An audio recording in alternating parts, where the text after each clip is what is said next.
Hi, and welcome to The Gist. If you're a Beatles fan like me, you might remember the song All the Lonely People. It has the simple yet beautiful musical arrangement that the band is famous for. But more than that, it gets to the heart of a ubiquitous human emotion loneliness. Since virtually everyone experiences it, loneliness warrants a closer look. If we can understand it better, we can find ways to manage this feeling when it inevitably hits. It's important to distinguish loneliness from solitude. The latter is simply about being alone, which can actually be quite pleasant. We all need time to ourselves, and it's very healthy to happily spend time in one's own company. Aloneness can occur as a matter of personal choice, or it can happen as a result of social isolation. But either way, it's simply an objective measure of whether or not we are with other people. Loneliness, on the other hand, is internal, a feeling that can arise even when we're not alone. We can be surrounded by others and yet feel a profound sense of disconnect. Perhaps it's because we're in a crowd of unfamiliar faces. Or we're with people we know, but they aren't kindred spirits, so there's little that binds us and we can't fully be ourselves. Or maybe we are truly isolated and craving the warmth that comes from relationships and a sense of community. As families grow smaller and often live longer distances from relatives, we have fewer and fewer kin to bond with. That, combined with the busy, scheduled nature of modern times, leaves the door wide open to usher in bouts of loneliness. Young people are staying single longer, often with more virtual friends than physical ones, and our elders are increasingly living by themselves without the traditional sense of community of days gone by. Of course, COVID only exacerbated these trends. While aloneness can be truly beneficial and enjoyable, loneliness has detrimental effects on our physical and mental health.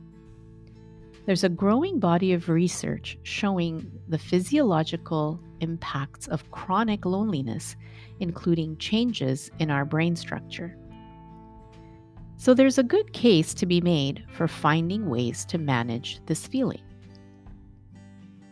A few solutions come to my mind to address loneliness. The first is to see it as a normal emotion, not something to be afraid of or embarrassed by. Today, we wear independence like a badge of honor, often hiding our need for company in an attempt to be stoic. But feeling lonely just makes us human. There's really nothing weak about it. In fact, it's simply a part of our emotional repertoire, as valid as joy or anger or fear. And it ebbs and flows like all feelings. So sometimes all we need to do is accept loneliness as it is until it naturally passes. But if our sense of loneliness is persistent, we can start by looking inwards and getting curious. Does the feeling signal that we have a void inside ourselves? If so, we can examine why that is and in what ways we can learn to enjoy being alone. Finding things to do by ourselves, like going on hikes or spending a quiet afternoon baking, or even going to a restaurant or movie theater alone, can be the first steps in learning to convert loneliness into a cherished solitude. Of course, it's natural to also crave connection outside of ourselves, so it's helpful to examine the kinds of relationships we already have. Do they feel warm, supportive, and fun? Do we have friends or relatives who share common interests or make us laugh or enrich us with varied perspectives? If so, we can make a more active effort to cultivate these relationships and find ways to spend more time with such people. If these types of connections are missing in our lives, we need to seek out communities of like minded people where we're more likely to make new friends.